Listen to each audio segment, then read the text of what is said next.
So thank you very much for joining in on this. I wish I could be there live in New Zealand, but maybe next time. So today I'm going to be talking about Developer's Guide to Power Pages. Of course, if you're here to see something else, I won't be too offended if you go somewhere, but you're online. All right. So I'm going to progress. Just a little bit about who I am, in case if you don't know me. My name is Nick Doleman. I am an independent Power Platform specialist. I'm a trainer. I'm a coach. I help companies all around the world get ramped up on the Power Platform. I was a Microsoft MVP from 2017 to 2021. I had to give that up because at that time I had joined Microsoft as a senior content developer. I spent 2 years at Microsoft. It was a really great experience, but to be quite honest, I really wanted to get back out into the real world and being an independent, doing some hands-on projects and things like that. So that's why I'm back being an independent again. I'm also a Microsoft certified trainer. I am a competitive powerlifter for Team Canada. Actually, I was in New Zealand about a year ago for the Commonwealth Powerlifting Championship, where I got bronze in my age and weight class. These are, if I pick up heavy things, I put them down again. I also have a podcast called the Power Platform Boost podcast, where every 2 weeks we put out an episode where we talk about all the new news and updates from the world of the Power Platform. So if you're into podcasts, do check that out. Here's some of my contact information. Please, if you want to contact me, reach out to me on LinkedIn. You can follow me on Twitter or X, whatever it's going to be called this week. Read my blog, the YouTube. We do have for the podcast, we have a YouTube channel, but that's where I post a lot of my other content on that channel as well. So definitely check that out. Let's go and talk about other stuff. Actually, there is one thing that I do want to provide to you guys, just a little bit of a teaser. If anybody happens to be going to Vancouver next March, just so you know, that's the weekend immediately following the MVP Summit. That's all I'm allowed to say about this at this point, but just be aware something's coming there. Keep your eyes peeled on social media. All right, so let's actually move on and talk about the agenda today and what we're going to talk about.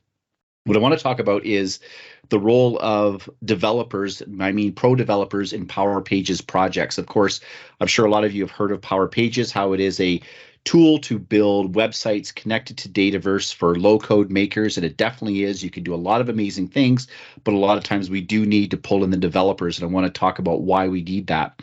We're going to talk about if you're a developer, what is the toolbox that you should use to start putting those tools together. If you're new to developing for Power Pages, we're going to talk about technologies like JavaScript in Power Pages, talk a little bit about Liquid and custom web templates. I'm going to show you some examples with the Portal Web API that if you're a developer, you're going to need to know about that. And we'll touch on some other features like the Power Automate plugins and custom code components in your Power Pages projects. So moving along. So really, what is the role of Power Platform pro developers in a Power Pages project? So of course, if you're a maker and if you've built Power Pages before, basically, even if you haven't, I'll tell you a little bit about what a maker can do. A maker can create static pages. A maker can create use forms and views that you would use in model-driven apps, and you could surface those on pages so you can begin to interact with that Dataverse data in a secure manner. You can integrate things like Power BI, SharePoint, and chatbots as well. Those are the types of things that a maker can do to enhance a Power Pages site. Now, in a lot of the projects that I've worked on, this satisfied a lot of the business requirements. However, as we all know, working the Power Platform, there's always that other 5 to 10 to 20% of things that we need to go above and beyond of what the tools provided for us can do.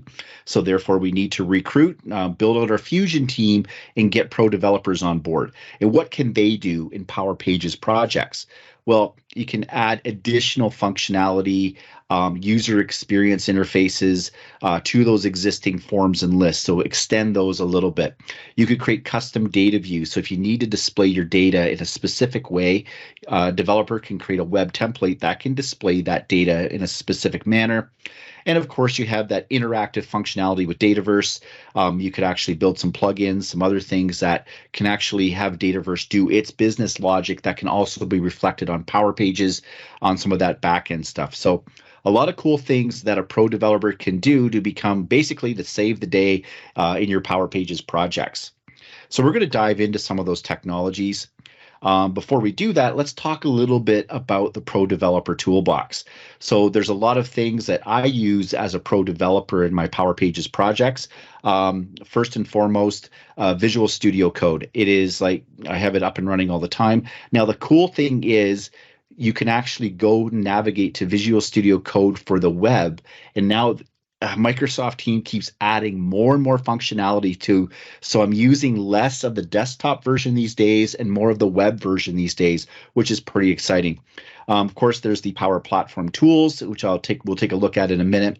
Of course, all of you, I'm sure all of you are well aware of the XRM toolbox, not just for the portal tools, but there's a lot of other Power Platform tools and Dataverse tools, such as the Fetch XML builder, those types of things. Those are critical to be able to be a part of your Power Pages developer toolbox. Another tool that I like is the Dataverse REST builder, and we'll take a quick look at that a little bit later on. Of course, there's the Power Platform Level Up tool, which I also use all the time. And then, of course, we are going to talk a little bit about Copilot. I know some of you are kind of sick and tired of hearing about Copilots all the time, but there's a lot of cool things that it can do that's going to save you a ton of time on your Power Pages projects. So let's just quickly, I'm going to pop out of Excel PowerPoint here. And let's go to Visual Studio Code. So for those of you, Visual Studio Code, it's something you can download. It's a free tool from Microsoft. And then once you've downloaded it and installed it on your machine, what I would also suggest you do is go into the extensions and install something like called the Power Platform tools. This will install a set of tools into your VS Code that will allow you to interact with Dataverse and give you a lot of functionality, including things that will help you with your Power Pages projects. Now, I actually noticed it says update here, just in case anybody's, just so you're, there was a bug that was released about a week ago, and I'm not sure if they got the fix yet, but if you are running into a bug and you're using Power Platform, using VS Code, you're going to need to install the second from latest version, 2.013, because there is a problem with the latest version, but I'm sure they're going to fix that real soon. All right, but enough of that. Let's just close this down, and then let's go to dive in. What would we do with Visual Studio Code and the Power Pages? Well, first off, we would normally go in and create an authentication to our Dataverse environment. I've already done that, but here's the command line. When I say pack CLI, that is the Power Platform command line tools. You run that in the terminal. Of course, you can run it outside of VS Code using PowerShell as well. So why would we want to use this tool? So first off, most of our developers, our makers, will be working in a tool called the Power Pages Design Studio.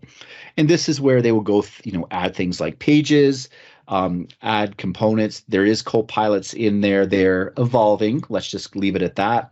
You can basically add static pages. You could go in and add things like form components, list components. Those are the things that your makers can do when building Power Pages sites. But then if we want as a developer, what can we do there? So again, this is where we go to VS Code. Now, the first thing that I would do, I would, of course, connect to my environment. The next thing I would do is I would go and get a list. So it's Pack PA Portal List, or actually they've updated it recently. It's called Pack Power Pages List. That will work as well. If I click that, that will connect it to my Dataverse environment, and that's going to give me a list of all the websites that have been installed on that particular environment that I've connected to. So I see here I have this GUID. That's great. The next command I'm going to run is pack download. So PAC, and again, I'm using Power Pages as the command. Like I said, it could be PA portals or pages. I'm going to go download, and I'm see here I have that ID parameter. I put in that GUID. I'm going to put it to a path at cdev. I'm going to choose the overwrite, meaning true. I mean, I want to get the most fresh version from Dataverse to download to my local machine. This is for any any makers that might have been doing work. I want to collect that. The other thing, other parameter, which is new, is the new data model. So any new website that you provision now will be using something called the enhanced data model. Now, if you don't use this, it's going to look for the older structure, which is okay. But if you're onto the new structure, you'll need to have that parameter. Basically, what that means is all that portal metadata, meaning the web pages, the content snippets, the web templates, they're all stored in Dataverse as Dataverse records. This used to span 60 tables that would be added to your Dataverse. Now with the new enhanced data model, that's been compressed down to 3 tables. The data is stored as JSON. It gets surfaced as virtual tables, so there's some magic happening there. The huge benefit to this is your Power Pages website can now be added to a solution. So if you're, of course, everybody should be using solutions in your Power Pages projects or your Power Platform projects. So now you can add that website metadata to a solution and then add that to your ALM process. So I'm going to run this command. And basically what this is doing, it's going to download that metadata to my local machine.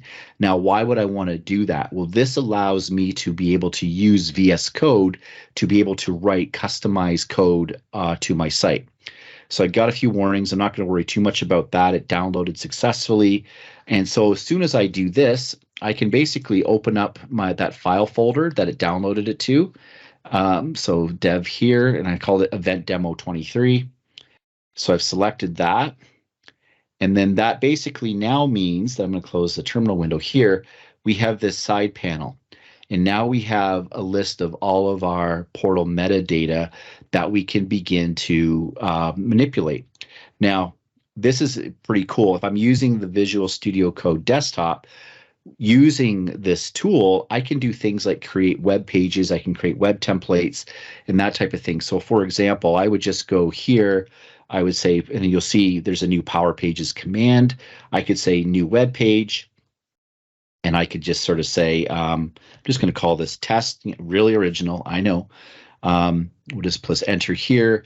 And then I'm going to I need to choose a template. For now, I'm just going to choose the default studio template. I'm going to make the home page, it's the root, the parent page for this. So what this is doing now, it's creating this web page. And then here it's a blank slate, so I can begin to add content, kind of HTML content. I'm going to do something here. Let's just, for fun, let's use Copilot. So I'm going to go into my Power Platform tools here. I'm going to choose Copilot, and I'm going to say, write me a simple static web page.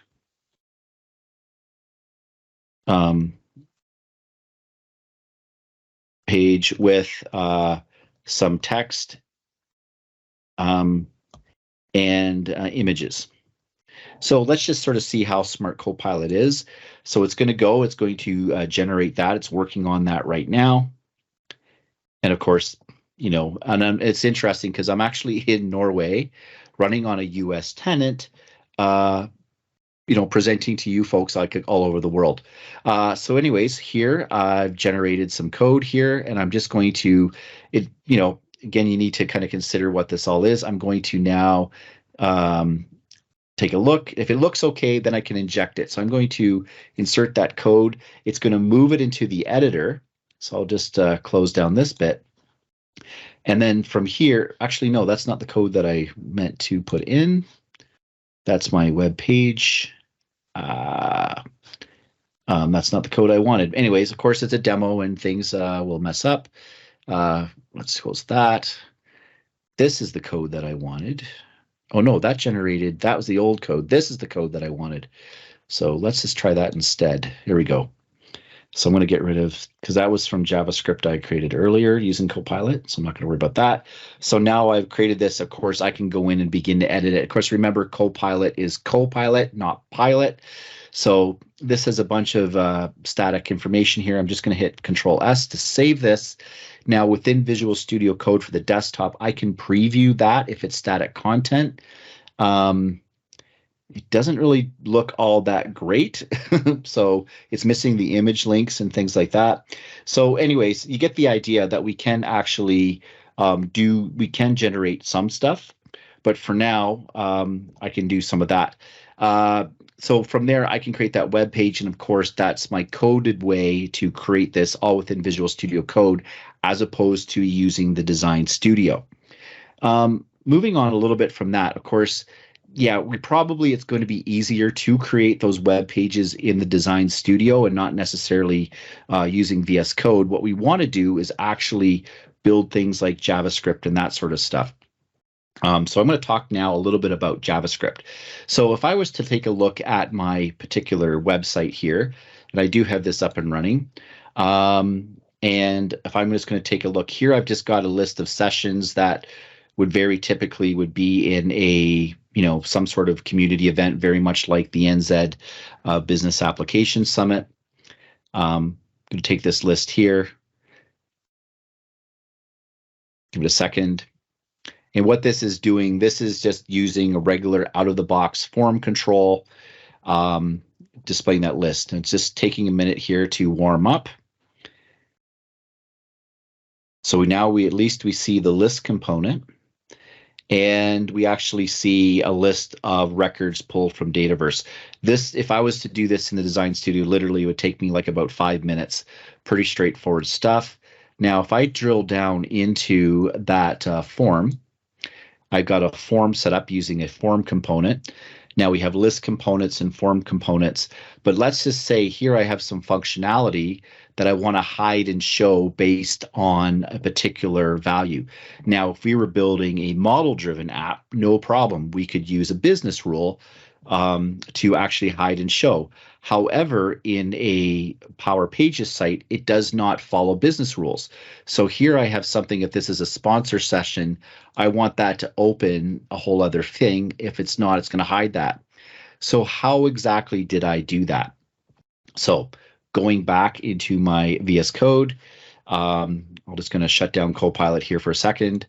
Again, I could have, here we go. I want to close that. I want to view my files. Let's just say I'm going to go into that sessions where I have the content pages. And then here we have a bit of, actually expand that out. Here we have the JavaScript that would, or where did that go? Sorry. Edit session, that was the wrong one. So I'm here, I can navigate to my particular web page. Web pages are divided into a root page plus a content page. That's because of the multilingual capabilities within Power Pages. I'm going to go take a look at the JavaScript here, and I'm just going to close the terminal window here. And this is JavaScript that actually I had Copilot generate for me earlier. I think I needed to do a few modifications, but this is a typical thing that a pro developer would need to do on a Power Pages project. Basically create some very simple business logic to hide and show fields and show sections or do that type of thing. So I have this code here. Basically, it's looking at the on change of a particular event. That's that little tick slider control that I had. And of course, how do I know what the name of that field is? Well, again, this is where things like the level up tool works really well. So we can actually see the Dataverse name of those fields. And of course, when that changes, I have some JavaScript here that's going to hide and show that particular control or that other particular field, and actually even put in some text in there. So that's just one example of where I would use JavaScript to actually build some business logic into something one of my makers might have created on the Power Pages site. Another example is, and you probably already saw that when I showed you earlier that list, was you notice certain things were highlighted. How did we do that? Again, using Copilot to get me started. If I take a look now at my web pages where I do have my session lists, and here, if I look at expand out my content pages, if I look at the JavaScript here, actually, no, not under the web page. What I actually want to look at is under my list control, because that's where I have the code. If I look at that list control here, I see here that I have some JavaScript that, again, Copilot helped me generate. I'm basically looking at that entity list and then basically see here that the duration field is greater than 50, then it's going to make that background color yellow. So of course, with that code now, which is going to be running as soon as that list is rendered on the site, if we take a look at that, if I go back to my session list here,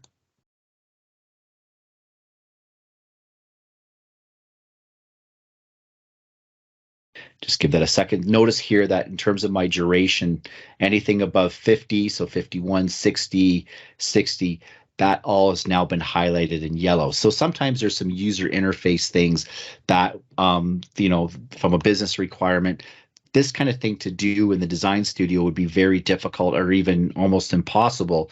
So this is where, as a pro developer, you can come in and begin to add some JavaScript. Of course, a little help with Copilot if you want to be able to build some of that functionality. Of course, there's a lot of other things that we can use JavaScript for, but these are just kind of highlighting a few of the things that we can.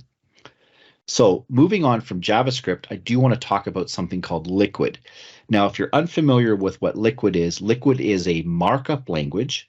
It is originally developed, it is an open source language. It's been made popular by a company here in Canada called here, I'm in Norway, but in Canada called Shopify. Shopify uses Liquid and kind of can hide and show information from Dataverse in kind of a, not an interactive manner. It is kind of read-only. I'm just going to pop over into my thing here just to make sure that we're my PowerPoint. It's a markup language. It's been extended to display information from Dataverse. It'll run server side. And what does that mean? Effectively, it means that it's read only. It can only read information from Dataverse. And because it's running on the server, it's going to interpret it there and actually send just HTML across the wire to your browser. So if you're actually doing view source code on your browser, or maybe your users, they're not going to be able to see any kind of Liquid code. They're actually going to see just HTML that was generated from Liquid. Now, great thing about Liquid, you can add it pretty much anywhere, to web pages, to web templates, into content snippets and those types of things. Because it is being rendered on the server or built or configured on the server, I do find it is very hard to debug. It is hard to kind of break things down a little bit in terms of debugging where your problem is with Liquid. But still, even with that, just it is a very powerful thing. It is the foundation for creating custom web templates. And we're going to talk a little bit next about why you'd want to create a custom web template. So in order to do that, I'm going to go back into my website here. So here in my website, I have a list of the sessions. And like I said, this is an out-of-the-box list. Of course, I do have that JavaScript running. However, for me, if I want to go in and edit it, of course, I have specific permissions logged in with this user to allow me to go and edit some of that information. I would have to go one click, open using the out-of-the-box form. That's 2 clicks. I have to wait, and I'm impatient. We're waiting for the hamsters to run across the wires across the Atlantic. And then I'm still waiting.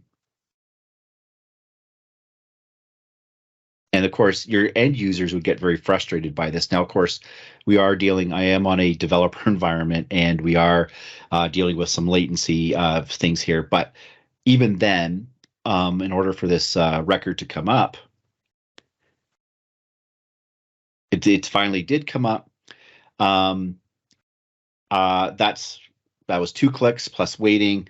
Now I can go in. If I need to make some updates here, I can begin to make my updates, maybe change the date and time, and then hit submit. So that's 3 clicks. So here's what happened.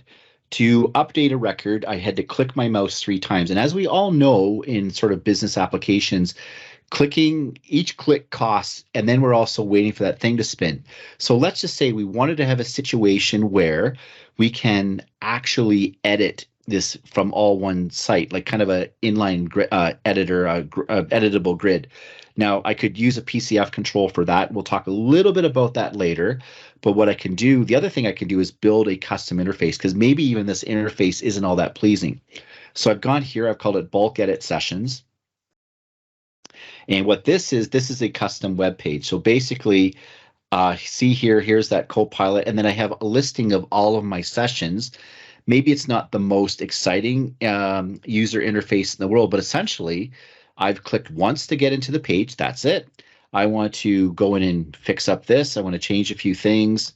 I can do all that. I'm going to now tab. And when I tab off that particular field, what that's going to do is run JavaScript in the background, and it's going to hit the Portal Web API, which is going to update my Dataverse information. So I can go in and I can, edit some of this information. And as I tab off, that's triggering asynchronously. So from a triggering the JavaScript asynchronously. So from my end users, they're much happier because they don't have to go back and forth and click and wait for the little spinny thing to happen. This just happens on the fly. So how did I actually build this? So let's go back again to my Visual Studio Code.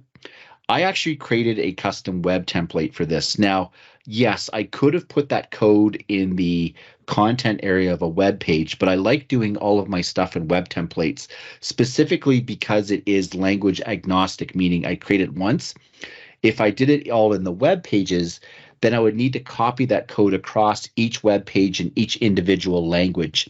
So this is why I like to do things in web templates. And I'm hoping to write some blogs and videos and articles on why web templates over web page content, and some tools to help you out with that, but that will come in the future. So let's take a look at the web templates here. And let's take a look at that edit sessions web template that I created. And again, this is something that, again, you could create in Visual Studio Code. It does get stored in a Dataverse. So first thing, I've got some divs and wrappers and that kind of to structure the layout and the format. I won't talk too much about that. Now, notice with Liquid, you do have some of these little objects here. I'm showing the breadcrumbs. I'm showing the title. I'm including the page header in that block. So Liquid in web templates is very modular, so you can begin to build and reuse a lot of these components. I'm including the Portal Web API helper. I'll talk about the Portal Web API in a few minutes. I got this block of this main block. We can also embed custom CSS in our web templates. However, it is better to have your CSS as separate files. But here in my sections here, first thing, I've got something called a content snippet. Using, again, Liquid, this allows me to my makers to manage the content, and now I've got code that's going to display that content. Content snippets are great for multilingual implementations because that puts all the content into those content snippet records that can be easily managed by a maker. I've got some site markers here, so again, I can begin to move pages in the hierarchy, and I've not hard-coded any of these links. By using the site marker, I could actually have pages that can actually be anywhere in the hierarchy, and I don't have to worry about hard coding them. If we move things around, the links will still work. This is where we get into the fun stuff with Fetch XML, and this is where the Xterm toolbox is a great tool. I wanted to get a list of those sessions, so I have the liquid tags for the Fetch XML liquid tag. I'm doing the fetch on that data. It's going to retrieve all this, so I've got that retrieved in my fetch. And now, again, you're going to need to set up security around that to make sure your users can actually view the data. A lot of times I've been playing with this and all of a sudden no data gets returned and I'm not sure why. I forgot to set up permissions for that. So that's something to be aware of. But now that I've got that list, then I would just go through. I have an if thing here, make sure if it's greater than 0, then iterate through each of the records that I retrieved using that Fetch XML. So I'm gone through here, and then for each session, then I want to show the session name. And now I've also got this rendering the content in a text area ID. So here you see I've gotten a little creative in embedding both Liquid and HTML and even a little bit of JavaScript all kind of embedded within a particular line. So I'm actually have that text area. I have my on change here, which is going to run the update. And I'm actually passing it the session ID, so kind of that GUID, but I'm doing that through Liquid as opposed to hard coding anything here. So that's the thing there, and it's showing that description. So that basically means that as I update that text area field, when I do a change and it tabs off, it is going to run that script, which is going to do things with the Portal Web API. So we're going to dive into that into a few minutes. But basically here, displaying some other information on the presenter, the date and time. Liquid has these things called filters, so I can make sure that the code, the data, the dates are stored or displayed in the format that I want. And then basically I've kind of gone through, and that's where I got using Liquid in the custom web template to show that list of sessions on my page here. So that's how I've got all of this to be rendered. See here, the dates a certain way. Presenter I'm having a bit of an issue with. I need to sort that out. And it's showing here's that text area that has that JavaScript linked to that. So we've built all this. That's great. Now, if we were to take a look back into my sessions, my out-of-the-box sessions, just to prove that this actually did update Dataverse, we're going to see all of this once this is done loading. Notice all of that garbage lettering that I put in did get reflected in those records. So we do know that is working. Now, Portal Web API, that is something else that a developer definitely needs to have in their toolbox when they're building, extending Power Pages. So how does that all work? So first off, let's take a look at some of the code that's behind this. And again, this is where Copilot can help you generate some of that information. So if I take a look here, and I'm still in that sessions, that edit sessions web template here, I have this JavaScript, and like I said before, I'm passing that the record ID, which is the GUID.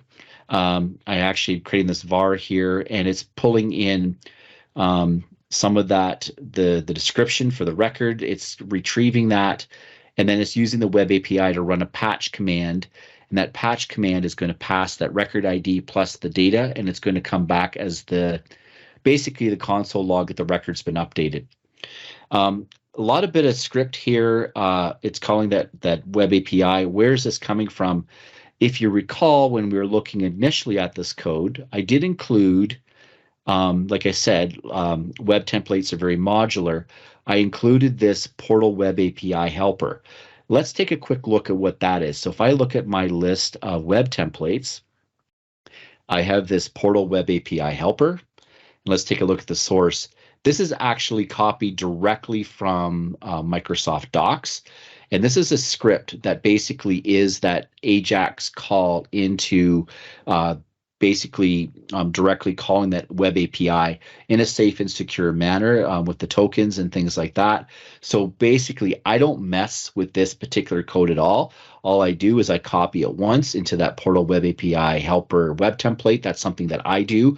And then once I have that there, then I reference it to anywhere else that I need it. So for example, in this edit sessions, I have that reference there. So then in my JavaScript code, I have that generated, or at least it's going to call that. Now, yes, I can use Copilot to generate this code, but another tool that I really like using that's very accurate in terms of generating this is the Dataverse REST Builder. So if you're already a pro developer doing stuff with Dataverse, you're probably very familiar with this tool. If you're not, it's really, really cool. So if I go into, it is a browser-based tool. Of course, it is built in the XRM toolbox as well. I have it here. So if I just take a look at the configure, basically you can run this. It's a Chrome extension. I do connect directly into my environment. I go in and create a new request, and I can create different requests such as a retrieve multiple, a create, update, delete, associate. There's a lot of things we can do here. Now note for the Portal Web API, we can't yet call execute custom actions or execute an action. Hopefully someday we'll be able to do that. It was on the roadmap at one point. However, if you do need to do this, you can do it using Power Automate, and that's just something to consider. For now, I'm just doing a retrieve multiple. I can make some other changes here. I picked my table from the dropdown. I picked the table there. I've picked a series of columns that I want it to be retrieved. I could add some filters, some ordering. Now, once I've got this configured, there is a tab here specifically for portals. And I do that, note that it now generates all of this code for me, including all of those fields that I chose.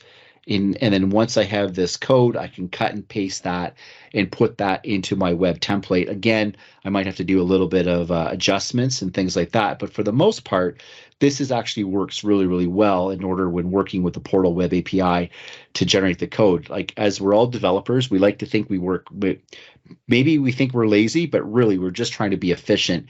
And these were some of these tools are very handy and come into play when we're creating this type of information. So let's say I've got my code here, and then I'm going to put that in here. So that's basically how that I would put that web template together. And then once I got that web template together, the next thing I would need to do is create a corresponding page template. The reason why I create a page template is that's really a pointer, whether it's going to a web template or to an ASPX page, which is kind of an out-of-the-box pages. Now, this used to be back in the ADX Studio days, we used to be able to create custom ASPX pages. We can't do that in the cloud version. So that's why they created web templates. So that's why we have a bit of legacy code there. But then effectively from there, we would create a web page. And so if I go into this bulk edit sessions web page and take a look at the content, there's actually nothing here because really it's just pointing to that web template. So I know I bombarded you with a lot of information there, but just understand that that code now can be surfaced on a particular page and run like we just saw. So a lot of neat things we can do with that. Now, of course, that's just reading information and doing that, but sometimes we can do some other things. So for example, maybe we wanted to create a custom form. Like here, if I take a look at this edit, yes, we can do a lot of different things. Just give me a second here. Of course, it has to think about it. But maybe there's a particular layout that we want. Maybe there's some additional functionality that we can't do in regular forms. These forms are created from Dataverse, like the model-driven app forms, which, as we all know, are great, but sometimes they do have some limitations. So what I've done is I've actually created a custom form, and I'm going to go back to my sessions page here. And let's just say I wanted to edit a particular record here. What I can do is use the update via the web API, meaning it's going to go to a page that I've created where I've got my custom form. And actually, it's not working something's wrong here. So I'm actually going to show you something similar. I'm going to go to the create example. So this is where I'm actually creating the particular record. I think I know because I was experimenting the other day. So here I have this custom form, and this is something that I created myself. So I have 100% full and complete control over this particular form, where on the model-driven app form that their makers would use, they have some control but not full control. So I'm just going to put a test 456. I'll pick from my list of speakers, pick one of them, a session type, say that's a keynote. I'll put in some description, put in a date. And again, I'm just using regular HTML controls. And I'll just say that this was a 50-minute presentation. And I'm going to submit that. Now, what's going to happen, this is actually going to pass that form information into the Portal Web API. Normally, this because this is the first time that I've run this, it took me a couple seconds. After this, it should be a lot quicker. It's showing me a pop-up that it did create that record. And of course, if we were to view my list of sessions, we should now see that record created in Dataverse using that custom form. So here's, test 456, and we see that information there. So it has created that. So let's take a look at the code that we use to create that. So I'm going to go here in my web templates. I have this web API create example. And again, I'm using a lot of, here I've actually put in some styling information to make sure that that form kind of looks a little bit normal. Anybody that's created HTML forms know they can look pretty ugly. So I've added a bit of formatting to that using CSS. It's going to go through regular div stuff. I'm including that Portal Web API helper. I'm now getting a list of the speakers. Remember, we had that drop down of speakers. I need to retrieve that in order to build that into my form. Again, I'm using Fetch XML. I'm going through getting all the different session types and all that information as well. So we actually retrieving that from the string map table. remember if we had that's an option set, so we can retrieve things in terms of our option sets. Again, that's all stored in the string map table. And I'm going to write a blog post on this eventually. It's on my list of how you can do that as opposed to just straight out other fields. And now I have this form ID, and this is just pretty much a straight up HTML form that has a little liquid injected here and there, again, to get that drop down of speakers to display some of that other information. So of course, if you built one HTML form, you kind of know how that all is structured. We've got some labels here, and then of course we have a submit, and that submit is actually running again using the Portal Web API. It's creating that record object, getting all that information from the form, and then using that Ajax post method to update and create that new record. So again, this is pretty powerful because this gives us a lot of control over how that data is written back to Dataverse using the Portal Web API. All right, just keeping an eye on time here. So I talked about Liquid, I talked about the custom web templates, we talked about the different examples. Other pro developer tools, so other things that we can do as a pro developer. There is Power Automate. If you can now, this is now GA. I don't really have a demo set up for now, but this is something you can take a look at. I have a video on that where we call Power Automate to just get the weather. That's a very simple example.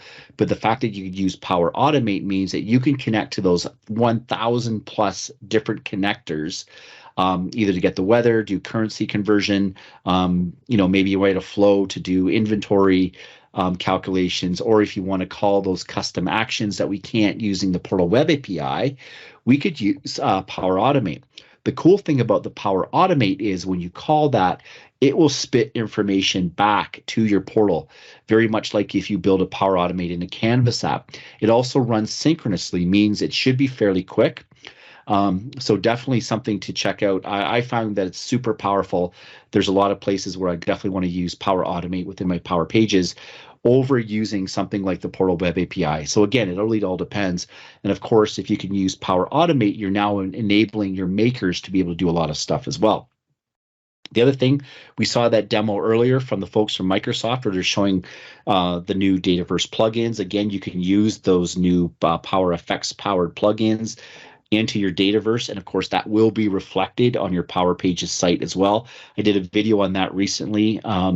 It's pretty neat stuff, and that could really, that's another tool as a pro developer in your Power Pages toolbox to be able to to interact with Dataverse. Custom code components. Let's just take a quick peek at that.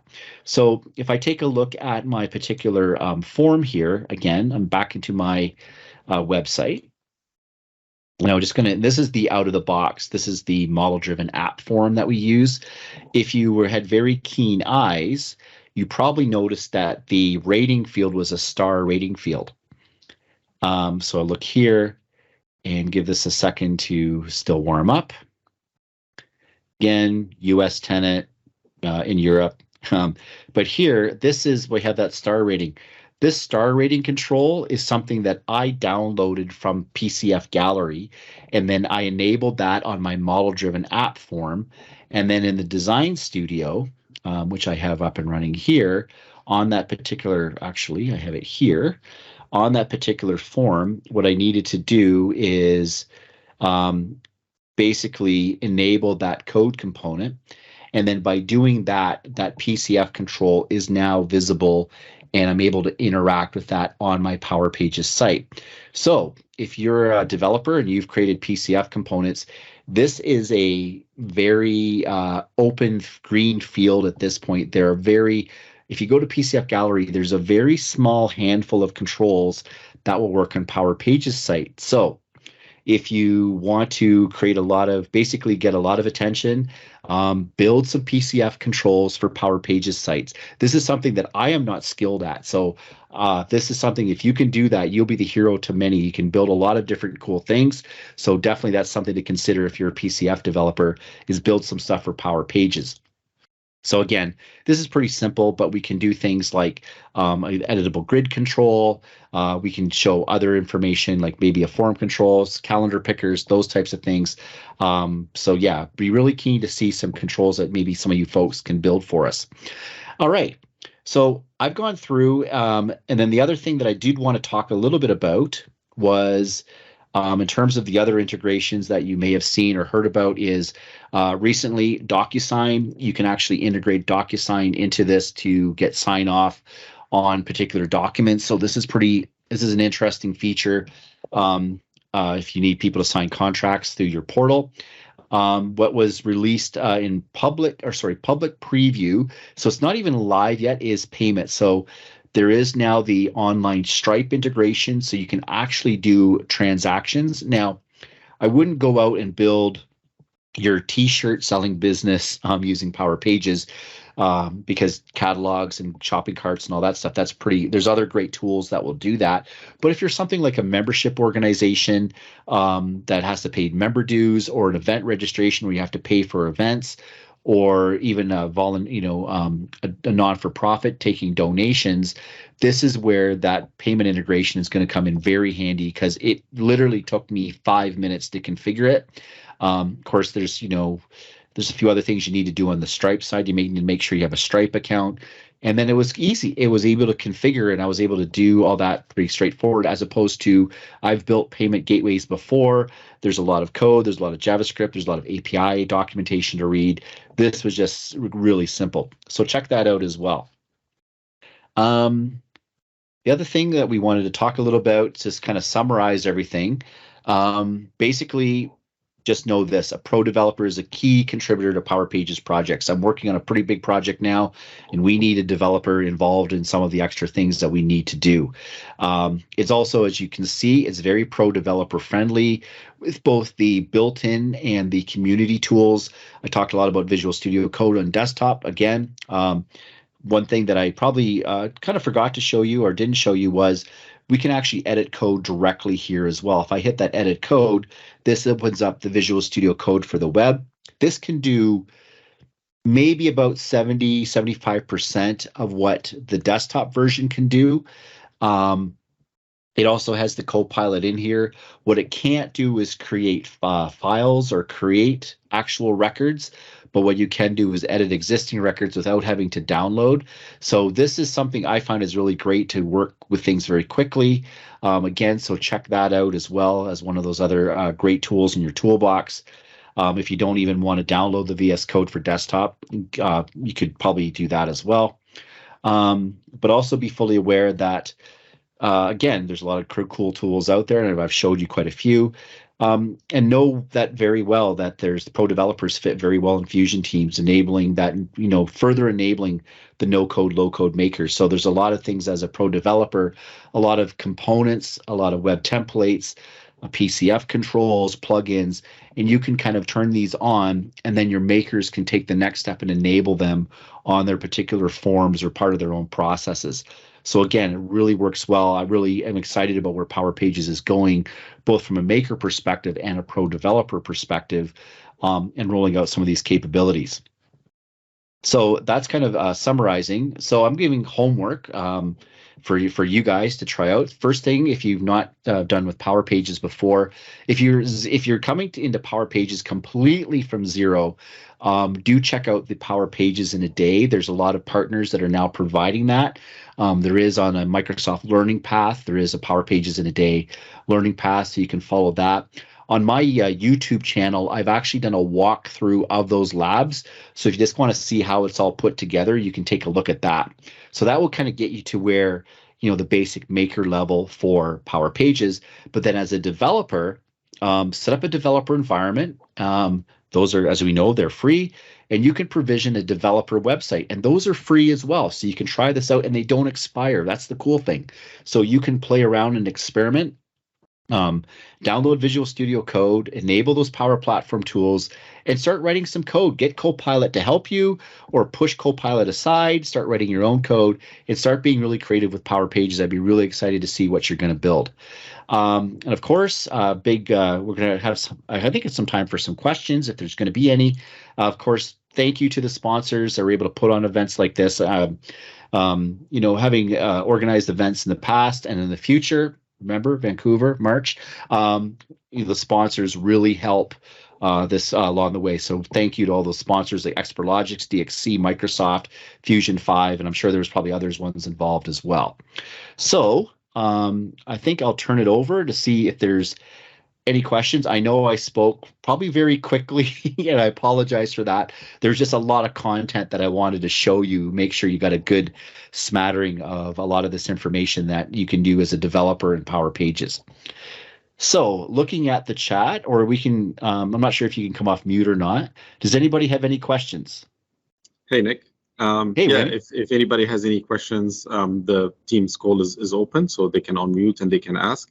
I don't see any questions in the chat at the moment. Okay, probably they're a bit shy. So how can they contact you, Nick, if they've got any questions they want to ask offline, or this session is going to be available on demand, so they may want to follow up with you. Yeah, for sure. Probably the easiest way, reach out to me on LinkedIn. That's probably the easiest and quickest. Of course, these are my other contact information as well. But yeah, and then also when you're contacting me on LinkedIn, say, hey, I saw you on the NZ Business Application Summit as well, because it's kind of like to know sometimes where folks are coming from. And I'll try my best to answer questions. And if sometimes I don't know, I'll maybe try to point you to somebody else. Because, I mean, as you know, Rami, our community just has a lot of great people doing a lot of amazing things. And sometimes if I don't know or you don't know, we know somebody who does know, and we can always kind of drag them into the conversation as well. Excellent. All right. Well, thank you very much, Nick. Virtual applause. Love your content as usual. I probably didn't watch the whole thing. I just watched the tail end of it, but I'll be watching it on demand later on YouTube when we upload it. But yeah, thank you very much. I know it's very late in Norway right now, but it's a great pleasure to have you in the conference. Yeah, this actually worked out well, because if I did this from Canada, then actually, no, it would have been earlier. It would have been fine. No, it all works out. Sometimes I got to get up at 3 a.m. to talk to you guys, so it all works. Excellent. All right. Cool. Thank you very much.